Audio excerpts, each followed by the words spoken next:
We've talked so much about Purdy. We've talked so much about the defense showing up in the second half. We talked so much about Wilkes and Shanahan and Deebo having an all-time game.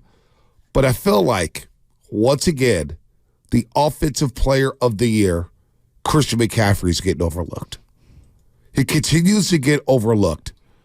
And how different has this team been with Christian McCaffrey? You think about the 7 games last year where the 49ers started rolling. They make the trade for Christian McCaffrey. They average 27 points a game. And the offense just looks completely different. They're dropping 30 burgers on the Raiders, 30 burgers on the Commanders, 30 burgers on the Cardinals, 30 burgers on the Dolphins, 30 burgers on the Tampa Bay Buccaneers. And it feels like McCaffrey has been overlooked after a solid performance in the championship game. And just think about his regular season. Just the regular season numbers. 2205. When you just 27 regular season games. 27 regular season games for Christian McCaffrey. He's had 431 rushing attempts, Shasky. 2,205 rushing yards and 20 touchdowns. And on the flip side of the pass game, he's had over 11 touchdowns. And he's had 1,028 yards on 119 receptions. Now, by the way, he's got the 34-yard touchdown pass in L.A. last year at SoFi Stadium. And in that NFC Championship game against Detroit, the 90 yards that he churned out, the passes that he caught, the subtle pass, not all of them are for first downs, but it keeps you on schedule. Instead of being in 2nd and 9 or 3rd and 9, you're in 3rd and 4, 2nd and 4. And that's the Christian McCaffrey factor. What he has done to this offense in both the run and pass game, he's flipped everything, and I feel like he's getting overlooked as we continue to get ready for Super Bowl 58. Nobody's talking about C-Mac. No, it's a great point. I think when people talk about him as a pass catcher out of the backfield, sometimes you'll hear like, oh, he runs routes like a wide receiver, and they'll do design screens for him, and they'll throw little swing passes to him or wheel routes.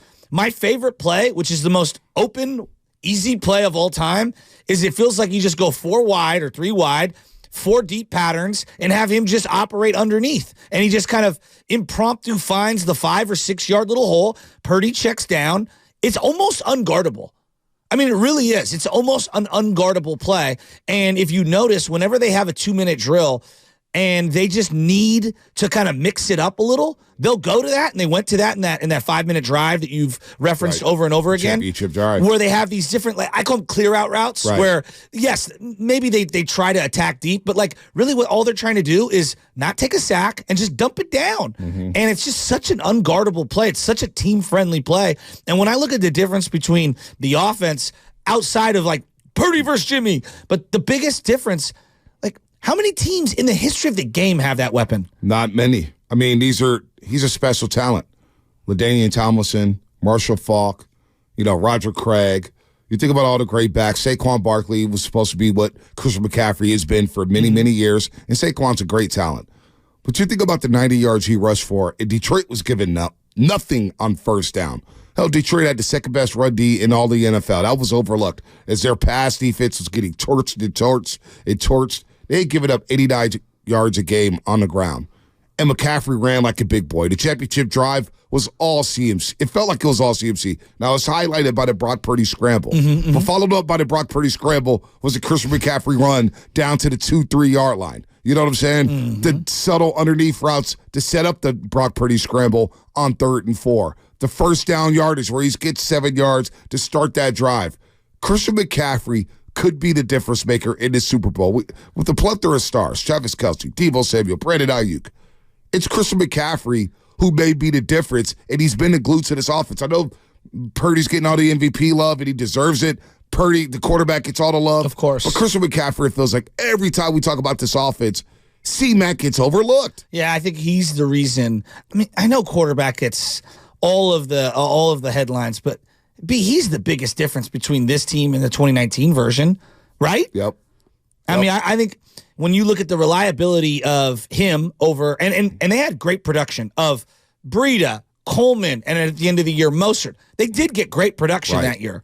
But CMC just puts so much more stress on the defense. He does. It's not even comparable. You keep calling Brock Purdy, some version of like a Tom Brady story. And when I think about Tom Brady, a lot of people go to James White. I go back to the beginning of their run. Kevin Falk. Yeah. And not that he was a top-tier back like McCaffrey, but he was just a reliable guy out of the backfield. You and I have often joked about this player, a Terry Kirby. Those guys that are third down, reliable playmakers are just so difficult to find. And when you have that guy baked into an apex number one back, you're talking about rarefied air. And he may be the missing piece. You think about Super Bowl 54 against the Kansas City Chiefs. Who did the Niners have to throw out the backfield?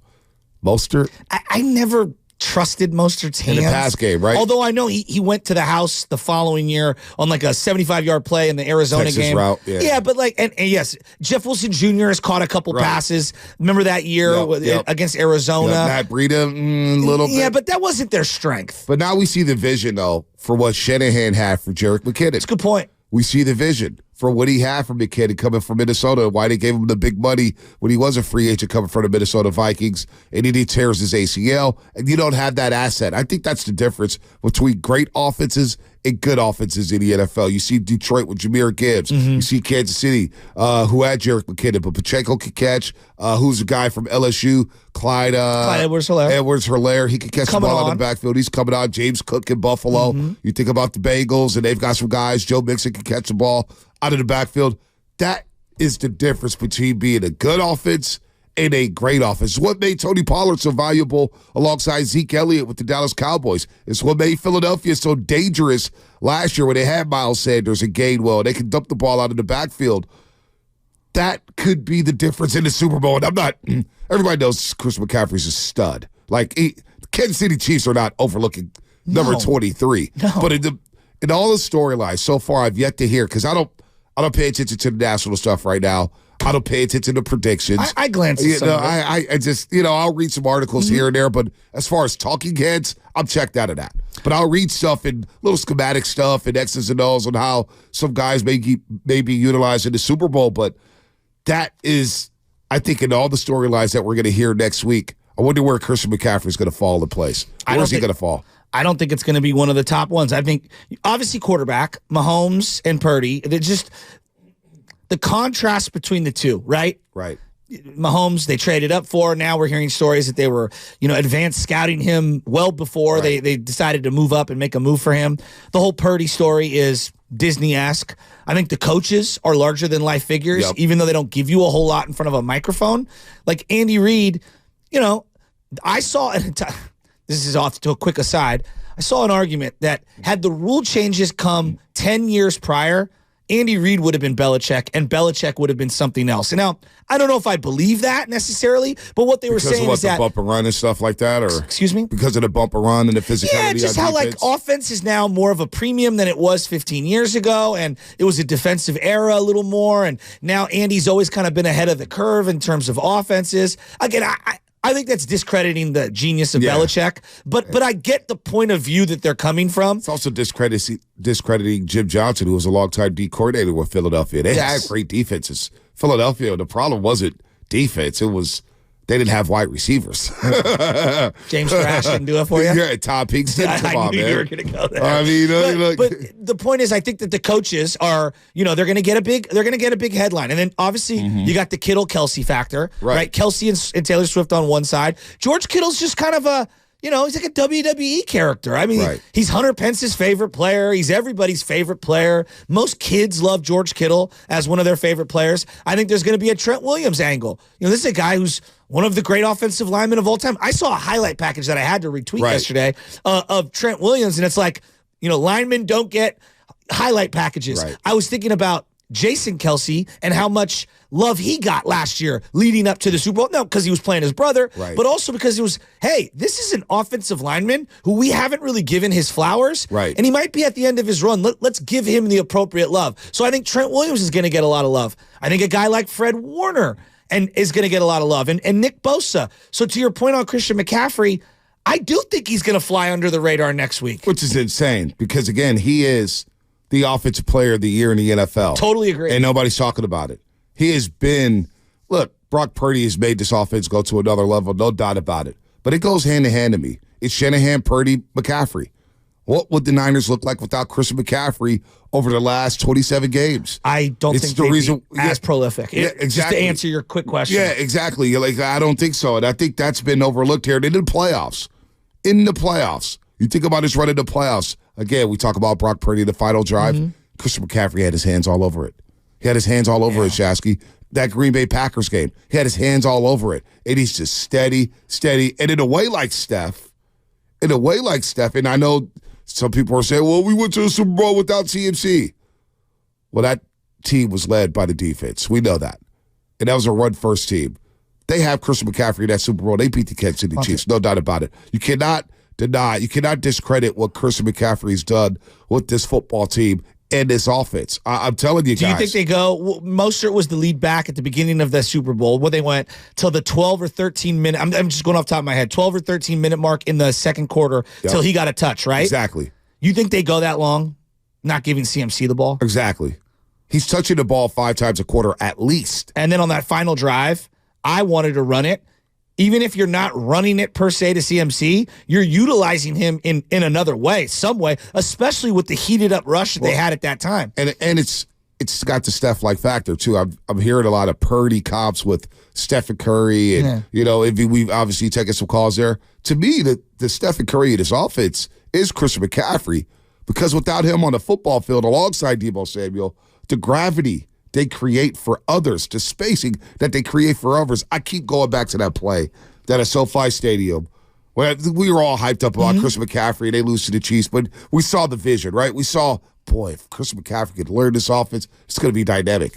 The fact that next game at SoFi Stadium where he scores a touchdown rushing, receiving, and throwing, obviously passing, there's that play where he goes out to the flat. And Malcolm Jones of the LA Rams, number 53, the linebacker, just sprints out to McCaffrey, and Kittle just subtly goes down the seam, wide open. And Kittle's looking around like, damn, I haven't been that open in a long time. And the gravity, because everybody's like, alert, where's number 23 at? We had to count for number 23. I don't know if the Chiefs respected their 49er running backs in the pass game in Super Bowl 54. I don't know if teams respected the Niners' backs in the pass game until Christian McCaffrey came aboard. I think about this all the time. They were so Deebo reliant in that playoff run in 2021. If they had Christian McCaffrey, and I know that the whole season would have played out differently, but Bonte, you're not handing the ball to Kyle Juszczyk on a 3rd and 4 in SoFi with the season on the line. Absolutely not. Absolutely that's how decimated they were at the running back position in terms of trust and injuries.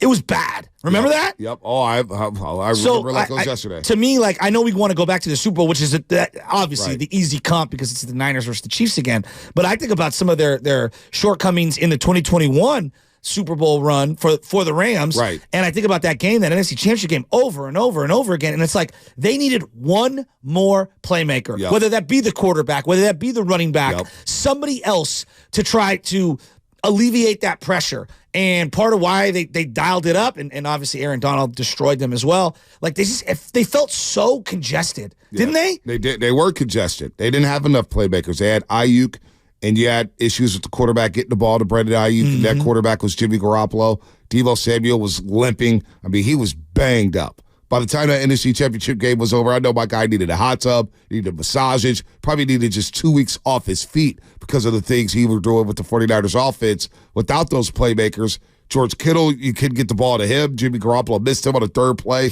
of the offensive week. So, when you think about playmakers, that's why when that trade happened, John Lynch, Kyle Shanahan knew we just need one more playmaker. I know. Danny Gray's not the guy. Juwan Jennings. Remember him? Goodness. Remember him? I do. How many running backs did they take in Bonte? I mean, Trey Sermon. They wanted to work out with Trey Sermon. That's Joe Williams. I haven't thought about in a long time. Joe Williams. What was that?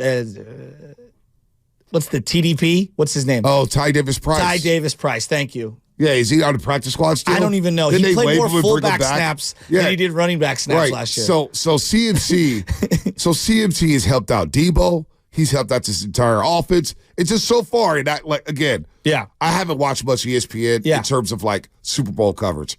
I haven't watched much Fox Sports 1 in terms of Super Bowl coverage. So I could be way off base here. But I was just thinking about, I was talking to Lubman last night. I'm just reading a bunch of articles and, trying to get to know the Kansas City Chiefs from this season. And I'm thinking to myself, boy, nobody's talking about Christian McCaffrey coming off that win against the Detroit Lions.